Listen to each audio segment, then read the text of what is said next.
السلام علیکم ورحمۃ اللہ وبرکاتہ۔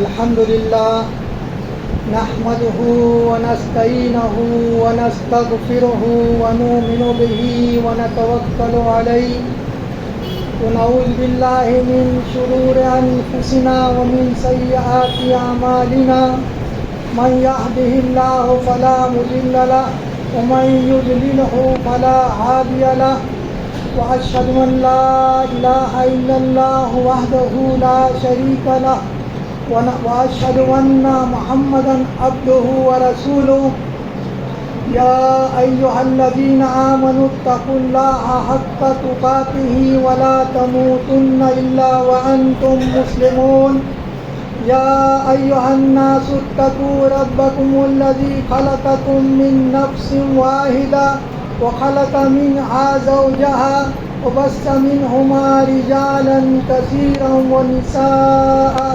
واتقوا الله الذي تساءلون به والأرحام إن الله كان عليكم رقيبا يا أيها الذين آمنوا اتقوا الله وقولوا قولا سديدا يصلح لكم أعمالكم ويغفر لكم ذنوبكم ومن يطيع الله ورسوله فقد فاز فوزا عظيما أما بعد فإن خير الحديث كتاب الله وخير الهدي هدي محمد صلى الله عليه وسلم وشر الأمور محدثاتها وكل محدثة بدعة وكل بدعة ضلالة وكل ضلالة في النار۔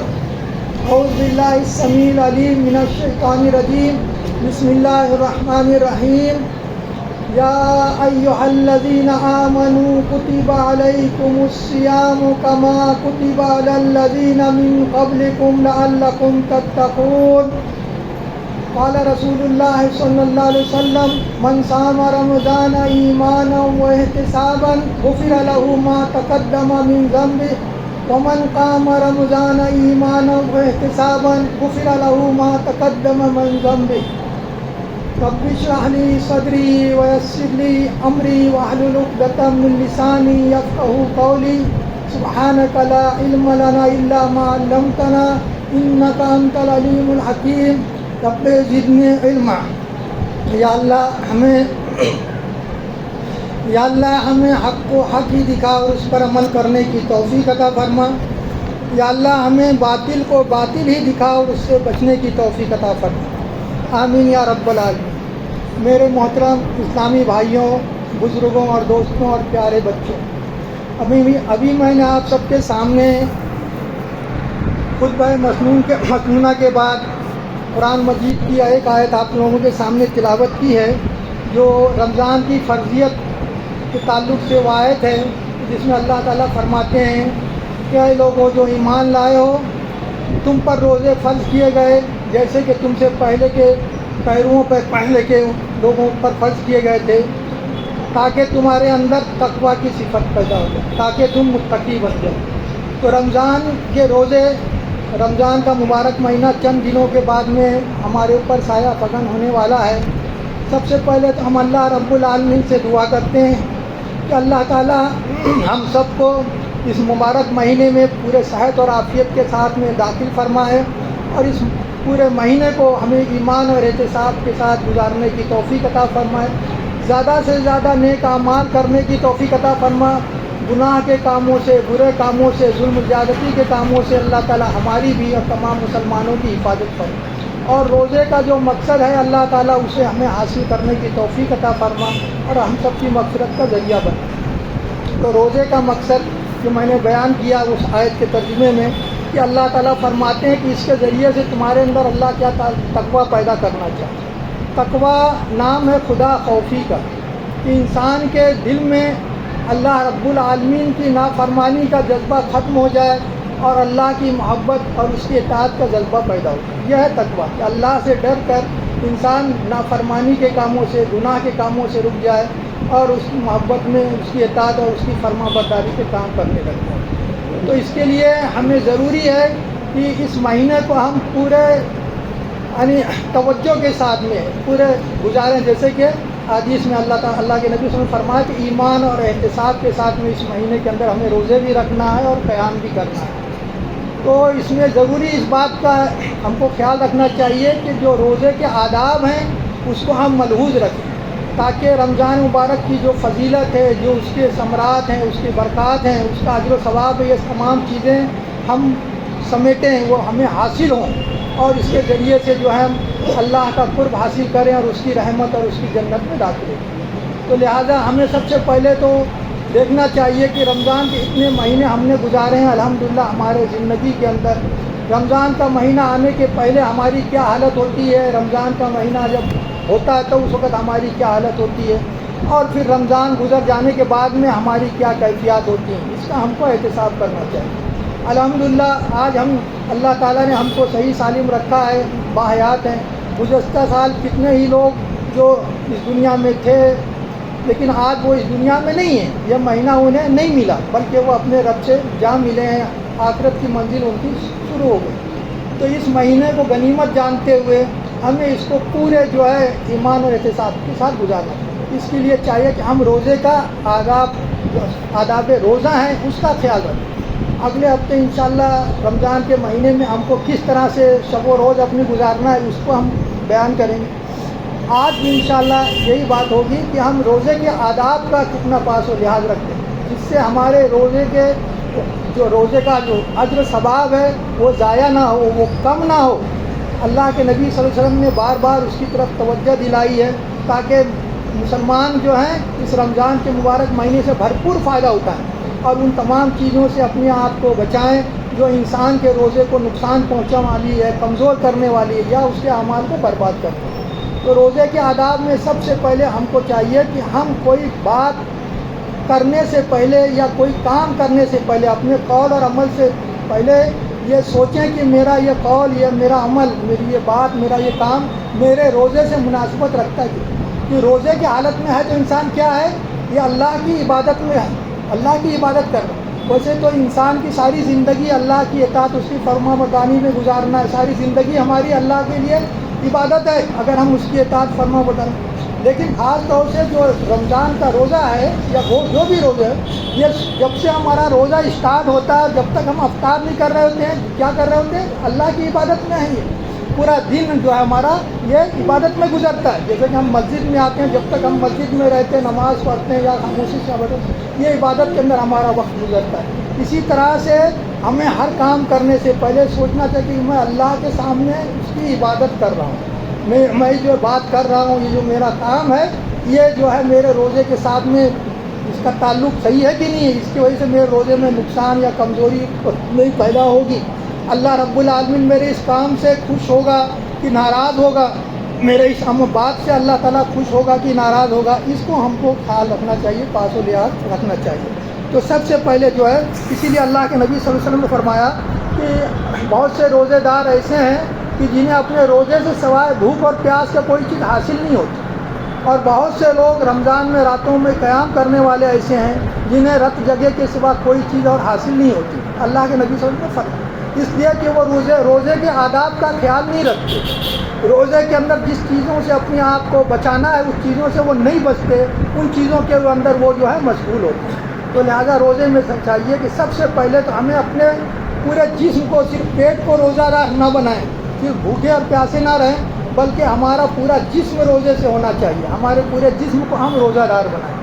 اس کے لیے ہمیں چاہیے کہ ہمیں اپنی زبان پر سب سے پہلی چیز جو ہے کہ اپنے زبان پر جو ہے اس کو قابو رکھیں، اپنے زبان کا جو ہے روزہ رکھیں۔ زبان کا روزہ یہ ہے کہ انسان اس زبان سے جھوٹ بولنا چھوڑ دے، حرام باتیں کہنا چھوڑ دے، فحش باتیں کہنا چھوڑ دے۔ ویسے یہ ہمیشہ کے لیے چھوڑنا ہے، ہمیشہ کے لیے برائی ہے یہ، لیکن اور رمضان کا مبارک مہینہ تو اسی لیے آتا ہے کہ ہماری اس کے اندر ٹریننگ کی جاتی ہے، ہمیں پریکٹس دلائی جاتی ہے صبح سے شام تک کہ یہ پورا دن جو اللہ کے سامنے عبادت میں گزارتا ہے، ان چیزوں سے بچتا ہے، تو اس کے بعد میں جو سال کے 11 مہینے باقی رہ جاتے ہیں ایک مہینہ گزارنے کے بعد، اس میں بھی اسی طرح سے وہ اپنی زندگی کو گزارے، اسی طرح سے وہ اپنے شب و روز کو گزارے۔ یہ ہمارا ٹریننگ پیریڈ ہے رمضان کا 11 مہینے، ایک مہینہ۔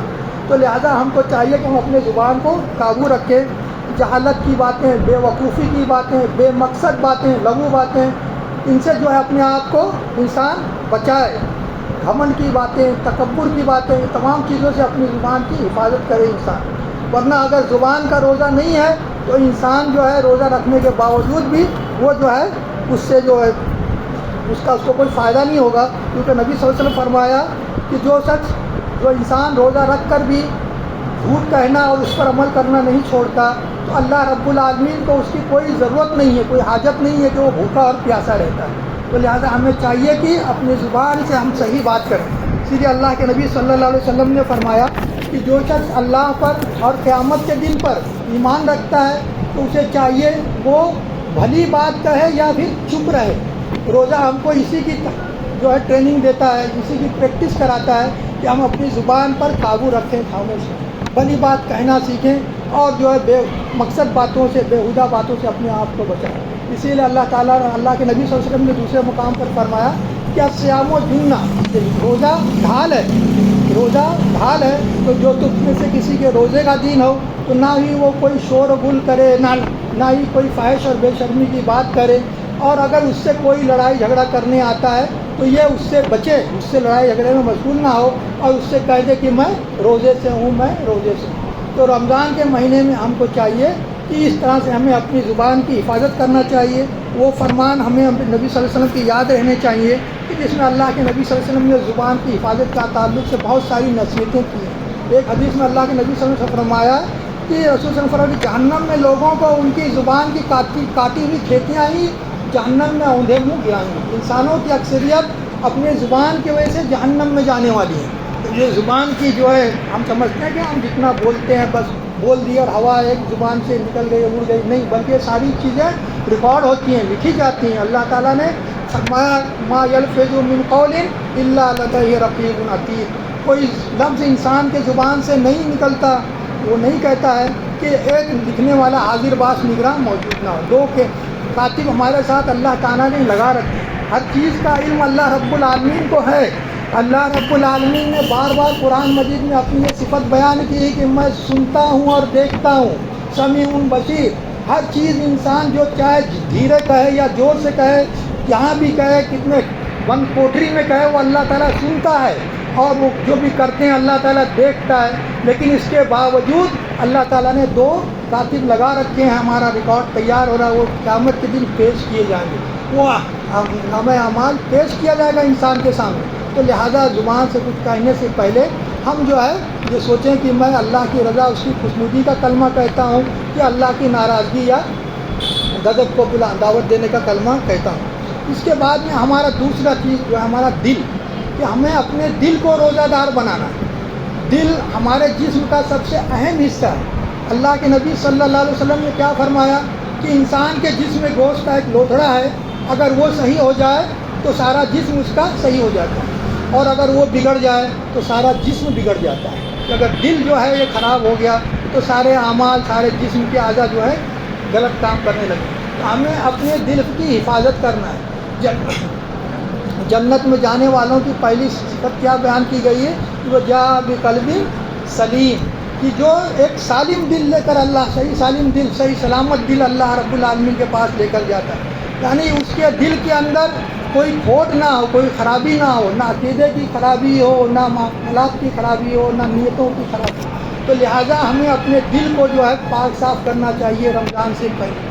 دل کی خرابی میں سب سے پہلی چیز شرک سے، شرکیات باتوں سے، شرکیہ اعمال سے اپنے آپ کو بچائے انسان. آج مسلمانوں کی تعداد ہماری ماشاءاللہ کافی اکثریت ہے، اور مسلمان اللہ اس کے رسول سے محبت کرتے ہیں، سچی محبت کرتے ہیں. اللہ کے لیے، اس کے رسول کے لیے اپنی جان دینے کے لیے تیار ہے، سب کچھ تیار ہے. لیکن آج شرک کے بارے میں مسلمانوں کو پتہ نہیں ہے.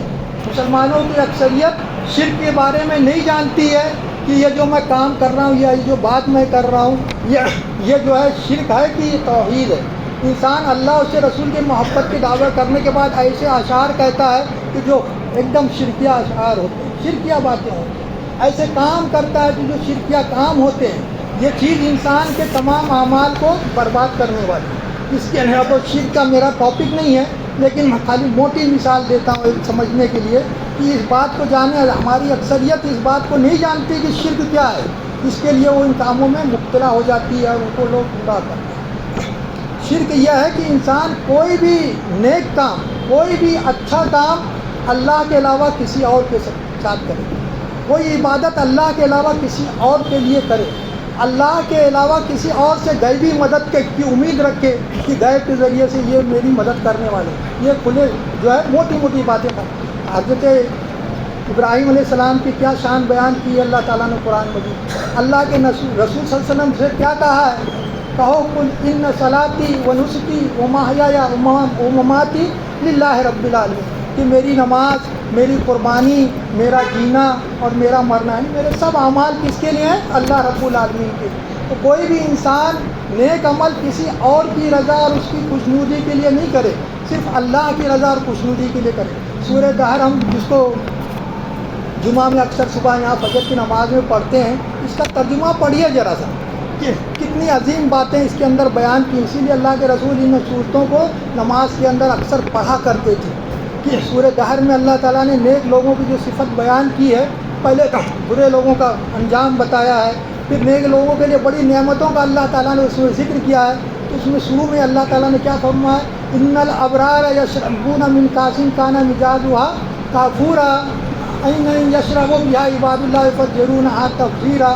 پھر ان کے اعمال کو اللہ تعالیٰ نے بیان کیا ہے کہ یوفون بالنذر ویخافون یوما کان شرہ مستطیرا، کہ وہ اپنی نظریں اللہ کے لیے مانتے ہیں، اللہ کے لیے پورا کرتے ہیں، اور اس دن سے ڈرتے ہیں، کس سے؟ قیامت کے دن سے، کہ جس کی تباہی جو ہر طرف پھیلی ہوئی ہوگی، ہر طرف اداسی والا تھا۔ اور مزید اس میں آگے فرمایا کہ وہ لوگ کیا کرتے ہیں، ان کے اعمال کیسے ہوتے ہیں، وَيُطْعِمُونَ الطَّعَامَ عَلَىٰ حُبِّهِ مِسْكِينًا وَيَتِيمًا وَأَسِيرًا إِنَّمَا نُطْعِمُكُمْ لِوَجْهِ اللَّهِ لَا نُرِيدُ مِنكُمْ جَزَاءً وَلَا شُكُورًا، کہ وہ اللہ کی محبت میں یتیموں کو، مسکینوں کو، قیدیوں کو کھلاتے ہیں اور ان سے کہتے ہیں ہم اس کا تم سے کوئی اجر نہیں چاہتے، ہم تو یہ بھی نہیں چاہتے کہ تم ہمارا کوئی شکریہ کرو، تھینکس کرو، ہم تو اس دن سے ڈرتے ہیں کہ جس کی جو ہے تباہی جو ہر طرف، جس کی اداسی ہر طرف پھیلی ہوئی ہو۔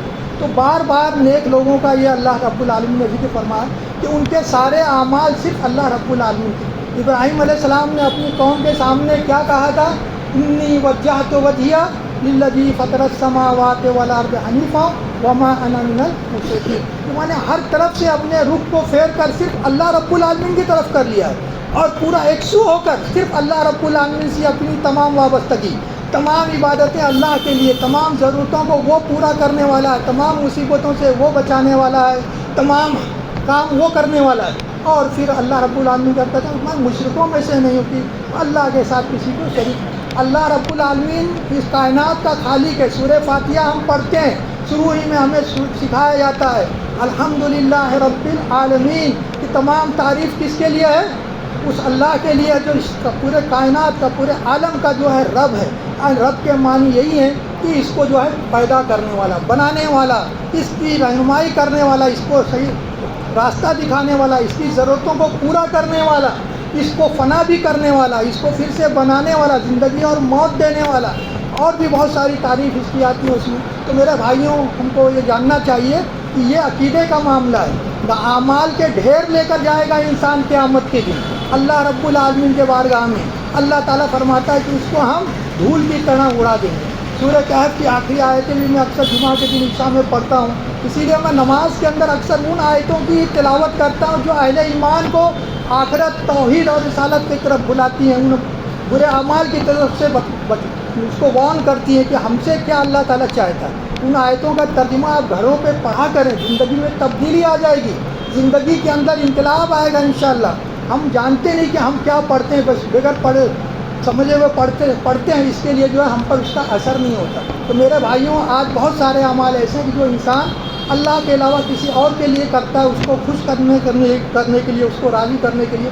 اللہ تعالیٰ تو اتنا بے نیاز ہے کہ کوئی کتنا اچھا نیک عمل ہو، صرف دکھانے کے لیے کیا جائے تو وہ بھی اللہ قبول نہیں کرتا۔ وہ ہم نے حدیث میں بار بار سنی نا، بہت بڑا مجاہد ہوگا، بہت بڑا عالم ہوگا، بہت بڑا سخی ہوگا، لیکن اس نے یہ سب کام دنیا میں اللہ کے لیے کیا ہے، لوگوں سمجھ رہے ہیں، لیکن اس کی نیت ہے کہ لوگ میری تعریف کریں اور مجھے میری واہواہی کریں، تو سارے اعمال برباد ہو جائیں گے۔ تو اسی طرح سے میرے بھائیوں، اپنے دل کو ان برے عقیدوں سے پاک کریں۔ دوسری چیز کیا؟ تکبر، گھمنڈ، حسد، یہ تمام چیزوں سے اپنے دل کو صاف کریں. بخیلی، حسد، یہ تکبر کیا ہے؟ اللہ کے رسول صلی اللہ علیہ وسلم کیا فرمایا کہ جس کے دل میں رائی کے برابر بھی کبر ہوگا وہ جنت میں نہیں جائے گا. بخیلی کو کیا کہا؟ یہ برائی کی جڑ ہے. اللہ تعالیٰ نے قرآن مجید میں کیا فرمایا؟ وَمَن یُوقَ شُحَّ نَفْسِهِ فَأُولَٰئِکَ هُمُ الْمُفْلِحُونَ، کہ جو لوگ دل کی تنگی سے بچ گئے وہی فلاح پانے والے، وہی کامیاب ہونے والے. حسد نیکیوں کو بھسم کرنے والی، جس طرح سے آگ جلا کر لکڑی کو ختم کر دیتی، لکڑی کو بھسم کر دیتی، اسی طرح سے حسد جو ہے نیکیوں کو جلا دینے والی. تو یہ بری بیماریاں ہیں جو اس سے اپنے آپ کو بچائیں. اپنے دل کو پاک و صاف کریں رمضان سے پہلے. اگر ایسی باتیں ہمارے اندر ہیں تو اللہ سے توبہ استغفار کرو. اللہ معاف کرنے والا ہے، رحم کرنے والا ہے. یہ دنیا کی زندگی جب تک ہماری باقی ہے، جاکنی کا وقت ہے ہمارا، وہ آخری وقت نہیں آتا کہ جب موت کا گرگرا لگے، تب تک توبہ استغفار کی مہلت ہے ہمارے لیے. اور اللہ رب العالمین بار بار اپنی رحمت کی طرف بلاتا ہے کہ اللہ تعالیٰ معاف کرنے والا ہے. اللہ تعالیٰ تو قرآن حدیث میں آتا ہے کہ اللہ تعالیٰ روزانہ رات کے وقت اپنے ہاتھ کو پھیلاتا ہے کہ کون بندہ ہے جو معافی مانگے اور میں اسے معاف کر. صبح کے وقت وہ اپنے ہاتھ کو پھیلاتا ہے کہ کون ہے بندہ جو مجھ سے معافی مانگے اور میں اسے معاف کروں. تو میرے بھائیوں، اللہ کی رحمت سے کبھی انسان کو مایوس نہیں ہونا ہے، نا امید نہیں ہونا ہے. ہمیشہ اس کے ڈر کے زندگی گزارنا ہے، اسے توبہ استغفار کرنا ہے اور پھر اس سے اچھی امیدیں رکھنا ہے. تو ہمیں اپنے دل کو روزہ دار بنانا چاہیے.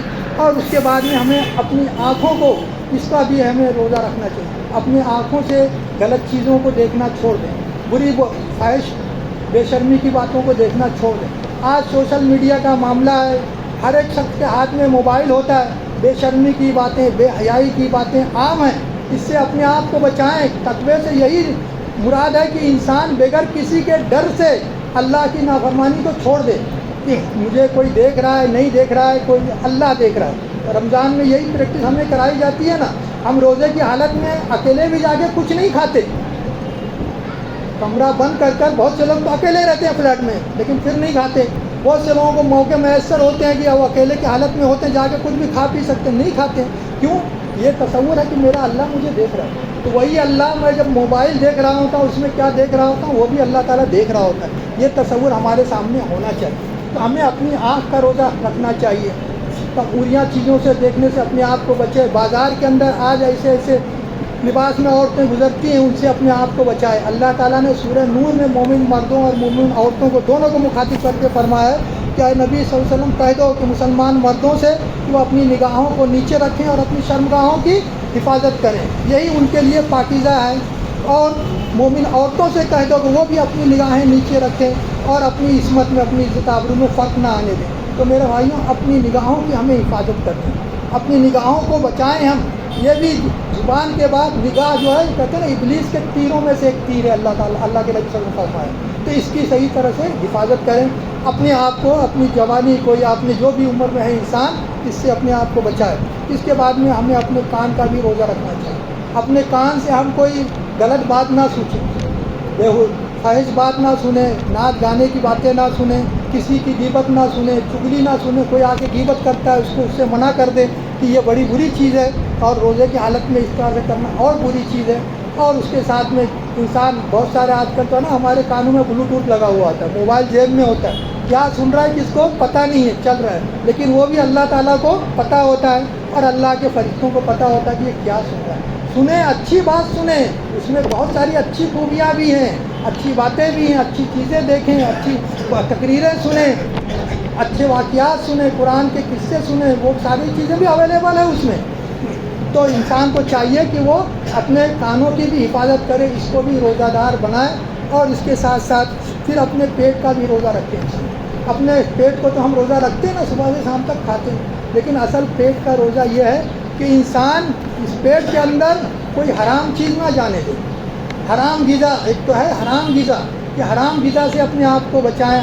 کوئی بھی جو غذا حرام کی گئی ہے، حرام پینا، حرام کھانا، اس سے بچائیں. اور دوسری وہ غذائیں بھی، وہ چیزیں بھی کہ جو حرام ذرائع سے حاصل کی گئی ہیں، انسان نے اس کو ناجائز طریقے سے حاصل کیا ہے، وہ بھلے وہ حلال رزق ہے لیکن وہ حرام ہو جاتا ہے کیونکہ وہ حلال ذریعے سے حاصل نہیں کیا ہے. کسی کا مال گبن کر لیا، سود کا پیسہ ہے نا، انٹرسٹ کا پیسہ لیتا ہے، کسی کو دھوکہ دیا، ناپ تول میں کمی کیا، کسی کے ساتھ میں فراڈ کیا، کسی کا قرض لے کے مار کے دبا کے کھا گیا، دینے کی نیت نہیں ہے، کہ یہ تمام چیزیں اور بھی بہت سارے ذرائع ہیں کہ یہ انسان حلال رزق سے اپنا افطار کرے۔ اللہ تعالیٰ نے خود نبی صلی اللہ علیہ وسلم سے فرمایا اور اہل ایمان سے فرمایا کہ ایمان والوں، جو پاکیزہ چیزیں ہم نے تمہیں دے رکھی ہیں انہیں کھاؤ پیو اور اللہ تعالیٰ کا شکر ادا کرو۔ اگر تم خالص اسی کی بندگی کرتے ہو، اسی کے بندے ہو، اسی کی عبادت کرتے ہو تو حلال چیزیں کھاؤ پیو۔ انبیاء کو بھی اس کی نصیحت کی اور امت کو بھی اس کی نصیحت۔ اس میں اور بھی بہت ساری وہ چیزیں آ جاتی ہیں۔ آج ہم دن بھر تو روزہ رہتے ہیں، اب وہ کہنے کا ٹاپک بھی نہیں ہے، اور وہ کہوں گا تو بہت سے لوگوں کو ناراضگی بھی ہو جائے گی۔ آج کل جو وہ چلتا ہے نا گٹکا، جو کثرت سے بکتا ہے، یہ ابھی میرے بھائیوں صاف ستھری بات بتا دیتا ہوں، یہ حرام ہے۔ یہ مکروہ اکروہ کا فتویٰ کچھ نہیں ہے، یہ گٹکا وٹکا سب حرام ہے۔ یہ اس کی کئی دلائل ہیں، اس سے بچے انسان۔ خود اس پیکٹ پہ جو چیز لکھی رہتی ہے وہی کافی ہے کہ وہ اس کے انسان کے لیے حرام رہے۔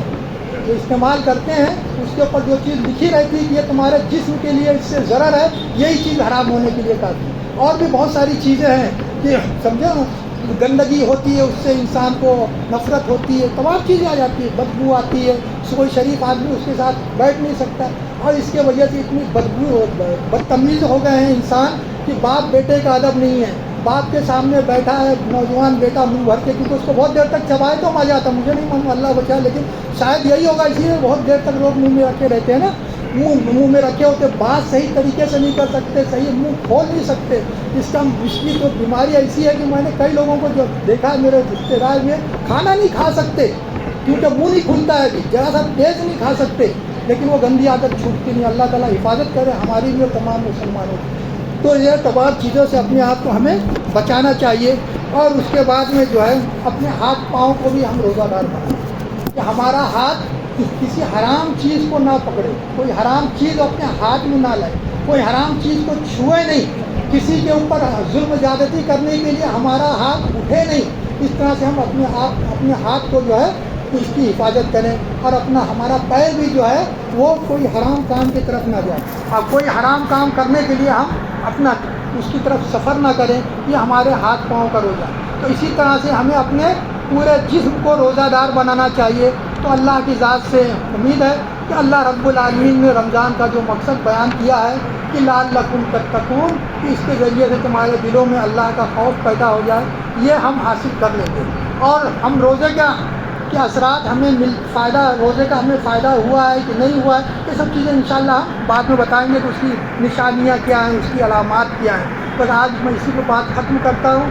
اللہ تعالیٰ سے دعا ہے کہ اللہ رب العالمین رمضان کا مبارک مہینہ آ رہا ہے، اس میں ہم سب کو صحت اور عافیت کے ساتھ میں داخل فرما دے، اور پورے رمضان کے مہینے میں ہم کو ایمان و احتساب کے ساتھ میں روزہ رکھنے کی اور تراویح پڑھنے کی توفیق عطا فرما، اور اللہ تعالیٰ ہمیں زیادہ سے زیادہ نیک اعمال کرنے کی توفیق عطا فرما۔ برے کاموں سے، بری باتوں سے، برے نافرمانی کے کاموں سے اللہ تعالیٰ ہماری بھی اور تمام مسلمانوں کی حفاظت فرما۔ اللہ تعالیٰ ہماری تمام دعاؤں کو قبول فرما، ہماری تمام عبادتوں کو قبول فرما، ہماری تمام نیکیوں کو قبول فرما، اور ہماری غلطیوں سے درگزر فرما دے۔ مسلمان مرد عورتوں میں سے، بچے بوڑھوں میں سے جو بھی مولا بیمار ہیں ان کو شفا عطا فرما، جو بے روزگار ہیں انہیں روزی عطا فرما، جو بے گھر انہیں گھر عطا فرما، جو مقروض ہیں مولا ان کے قرض کی ادائیگی کے انتظامات فرما دے، جو لوگ پریشان حال ہیں ان کی پریشانی کو دور کر دے، جو لوگ بے نمازی ہیں مولا ان کو نماز پڑھنے کی توفیق عطا فرما دے۔ اللہ جو لوگ گناہوں میں لت پت ہیں یا غفلت کی زندگی گزار رہے ہیں ان کو توبہ استغفار کی توفیق عطا فرما اور ان کی اصلاح فرما دے۔ جو لوگ جیلوں میں بند ہیں بے گناہ ہیں مولا ان کی رہائی کے انتظامات فرما دے، ان کے لیے آسانیاں عطا فرما۔ جو لوگ اپنے بچوں کی شادی بیاہ کے لیے پریشان ہیں ان کے بچوں کی شادی بیاہ میں آسانیاں عطا فرما۔ مسلمانوں کو سنت رسول کے مطابق اپنی زندگی گزارنے کی توفیق عطا فرما، اپنے رسم و رواج کو سنت کے مطابق عمل کرنے کی توفیق عطا فرما۔ فضول کاموں سے، فضول اخراجات سے اللہ تعالیٰ ہمیں بھی اور تمام مسلمانوں کی حفاظت فرما۔ جو میاں بیوی میں لڑائی جھگڑے ہیں ان میں بھی صلح صفائی کرا دے۔ بہت سارے معاملات ایسے آتے ہیں کہ آئے دن طلاق کے واقعات ہوتے رہتے ہیں، اللہ تعالیٰ مسلمانوں کو اس کی سمجھ عطا فرما اور پیار محبت کے ساتھ میں اپنی زندگی گزارنے کی توفیق عطا فرما۔